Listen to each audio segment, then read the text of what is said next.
Varicose veins కి సరైన చికిత్స కోసం సంప్రదించండి ఎవిస్ హాస్పిటల్. నమస్కారం. మాఘపురాణం 13వ రోజు పారాయణలోకి వచ్చాం. ముందు అధ్యాయంలో పరమేశ్వరుని గురించి, ప్రయాగ స్నాన మహాత్మ్యాన్ని గురించి తెలుసుకున్నాం. ఈ వశిష్ఠుల వారు తెలియజేసినటువంటి మార్కండేయ చరిత్ర, ఈ లింగాకార వృత్తాంతాన్ని అత్యంత కుతూహలంతో విన్నాడు దిలీప మహారాజు.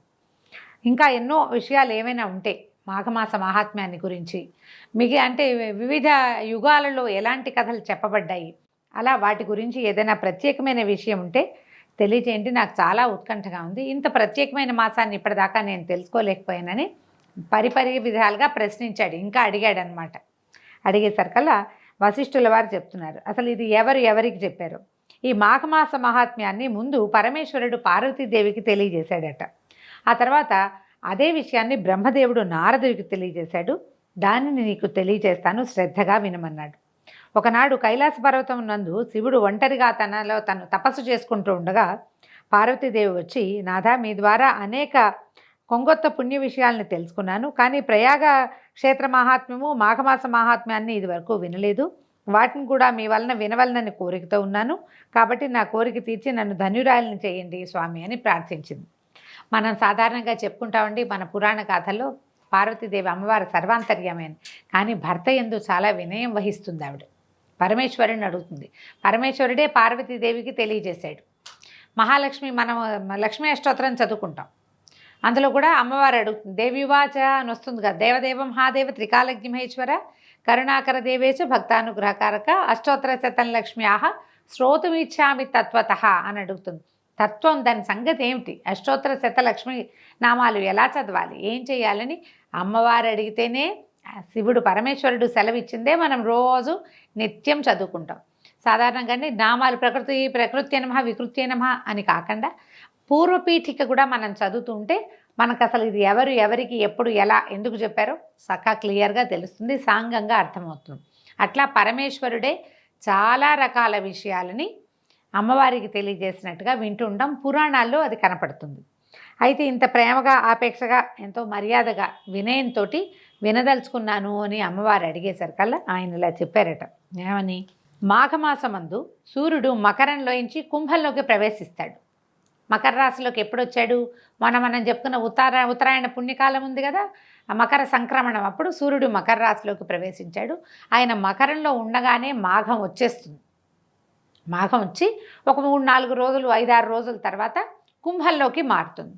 ఇట్లా సూర్యుడు మకరంలో ఉండగా వచ్చినటువంటి ఈ మాఘమాసంలో ప్రతివారు వయోవివక్ష లేకుండా ప్రాతకాలాన్నే లేచి కాలకృత్యాలు తీర్చుకొని నదిలో స్నానం చేసి విష్ణు పూజ చేయాలి, దాన ధర్మాది సకృత్యములను చేయాలి. అట్లు చేసినచో సకల పాపముల నుండి విముక్తులగుటయే కాక మరణానంతర సుఖమును అంటే మోక్షమును పొందగలరు. అలాగే సూర్యుడు మకర రాశిలో ఉండే ఈ మాఘమాసం అంటే పూర్తిగా మకరంలో ఉండడు, కొంతే ఉంటాడు, కానీ పురాణంలో అట్లా చెప్పబడింది అనమాట. మాఘమాసం అందు ప్రయాగ క్షేత్రమందు ఏ మనుజుడు నదీ స్నానం చేస్తాడో అట్టివాడు వైకుంఠమునకు పోయి సాలోక్య సుఖాన్ని పొందుతాడు, భగవంతునితో పాటు ఆ లోకంలో ఉంటాడనమాట. ఈ మాఘంలో నది, సముద్రము, చెరువు, బావి, ఎక్కడైనా సరే, అదే కాకుండా స్వగృహంలో అయినా సరే ప్రాతకాలంనే స్నానం చేసిన వారికి విశేష పుణ్యఫలం కలగటమే కాకుండా వారి సమస్త పాపాలు హరించుకుపోతాయి. విడవకుండా అంటే 2వ రోజు 3వ రోజు కూడా అట్లే స్నానం చేస్తే, అంటే ఇప్పుడు మొదటి రోజు చేసాము, ఏది పాడ్యమి నాడు మాఘమాసం వచ్చింది, మొదటి రోజు చేసాను చాలే అని మానేయకుండా 2వ రోజు 3వ రోజు కూడా వరుసగా స్నానం చేస్తే విష్ణులోకము, విష్ణు సందర్శనము కూడా దొరుకుతుందట. మాఘంలో ప్రయాగ క్షేత్రంలో త్రివేణి సంగ స్నానం చేసిన వారు జన్మరాహిత్యాన్ని కూడా పొందుతారు. వరుసగా 3 రోజులు అనమాట.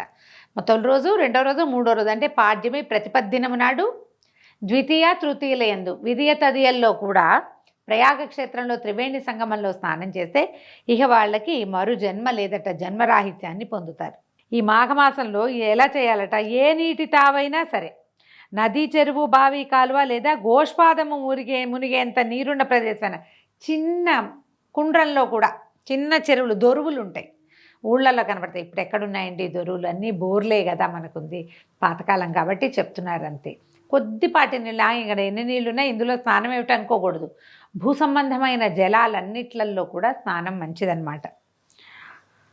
నీరున్న అదే గోష్పాదము మునిగేంతటి నీళ్లున్న ప్రదేశంలో అయినా ప్రాతకాలంలోనే స్నానమాచరించి ఆదిత్యునకు అంటే సూర్యుడికి ప్రదానం చేసి శక్తి కొలది దాన ధర్మాలు చేయాలి. ఒట్టిగా స్నానం చేయటమే కాకుండా ప్రాతకాలంలో అప్పుడే ఉదయిస్తున్న రవిబింబాన్ని చూసి ఆయనకు ఒక దోసెడు నీళ్లు అర్ఘ్యం వదిలిపెడితే దానివల్ల అసలు వచ్చే ఫలితం అంతా ఇంత కాదుటండి. ఇప్పుడు దీనివల్ల పుణ్యం వస్తుంది, పునర్జన్మ ఉండదు, మోక్షం వస్తుంది, ఇవన్నీ వింటాం మనం. కానీ ప్రధానంగా వచ్చేది ఏంటో తెలుసా అండి? ఆ పొద్దున్నే ఉదయిస్తున్నటువంటి సూర్యబింబాన్ని పవిత్ర దృష్టితోటి కనుక చూస్తే, అంటే స్నానం చేసి సిద్ధంగా నమస్కార బుద్ధితోటి కనుక చూస్తే ఆరోగ్యం సిద్ధిస్తుంది. మనకు సాధారణ వాక్యాలు, మహావాక్యాలన్నిట్లలో ఇదొక వాక్యం. ఏమిటది? ఆరోగ్యం భాస్కరాది ఇచ్చేదని. ఆరోగ్యం లభిస్తుంది. ఉదయకాలమే పొద్దున్నే లేస్తే ఆరోగ్యం ఆటోమేటిక్గా వస్తుంది. అందుకే పొద్దున్నే లేవండి అని చెప్తారు. అయితే శక్తి కొలది దానాలు చేయాలి. అటు పిమ్మట విష్ణువార్చనలు, శివార్చనలు చేయాలి.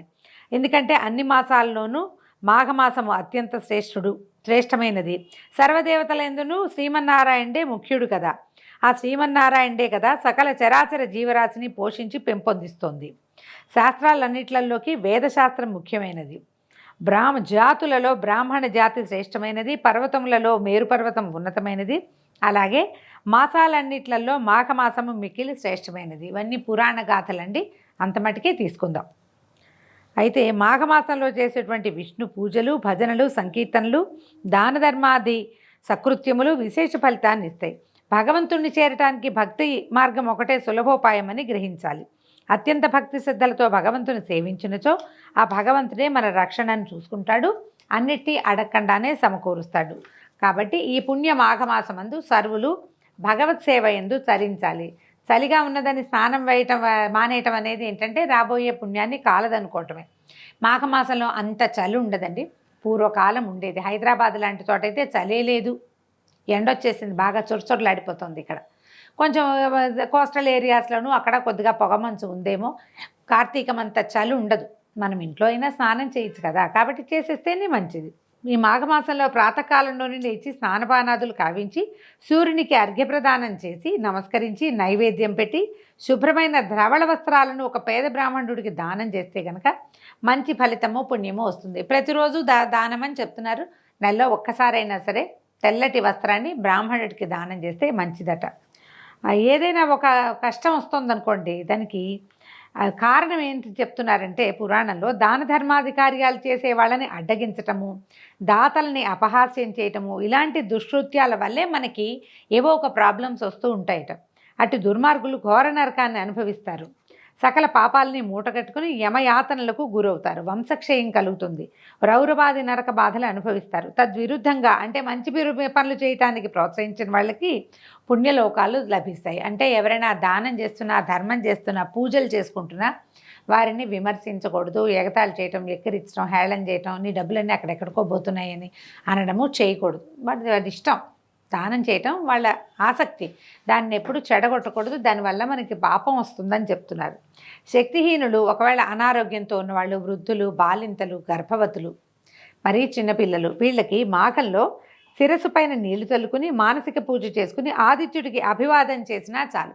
స్నానం చేయలేకపోతే నెత్తి మీద నీళ్లు చల్లుకుని, ఒంట్లో బాగోలేదు, జ్వరాలు అవిను, పొద్దున్నే తలస్నానం చేస్తే సైనసైటిస్ పెరుగుతుంది, సాయంత్రానికి పడకేస్తారు, నెత్తి మీద నీళ్ళు చల్లుకోండి. కంఠస్నానం చేసి మామూలుగా స్నానం చేసి తల మీద నీళ్ళు చల్లు. అపవిత్ర పవిత్రోవా సర్వావస్థంగతోపివా యస్మరేత్ పుండరీకాక్షం సబాహ్యాభ్యంతర శుచి. ఈ శ్లోకం చెప్పుకుని తల మీద నీళ్ళు చల్లుకుని సూర్యుడికి నమస్కారం మాత్రం చేసుకోండి. ఉదయించే సూర్యబింబానికి నమస్కరించడము ప్రధానమైన విధి మాఘమాసంలో. ఆ ఒకటి చేసినా సరే మంచిది. తర్వాత అట్టివారు అంటే ఇలా చెయ్యలేని వాళ్ళు, స్నానాలు అవి చేసి అక్కడికి ఇక్కడికి వెళ్ళి దాన ధర్మాలు, గుళ్ళు గోపురాలు తిరగలేమనుకునే వాళ్ళు మాఘమాస మహాత్మ్యాన్ని వినడం కానీ చదవటం కానీ చేసినచో అట్టివారు తమ 7వ జన్మాంతం నందు విష్ణుపద ప్రాప్తి నొందుదురు. ఇవాళ రేపు రాదండి. ఇప్పుడు కనుక నేను చెప్పే మాఘపురాణం విన్నారంటే ఇక్కడి నుంచి 7 జన్మల తర్వాత మనకి విష్ణుపదం వస్తుంది, ఎన్ని పాపాలు చేసినా కూడా అని అన్నమాట పాయింట్.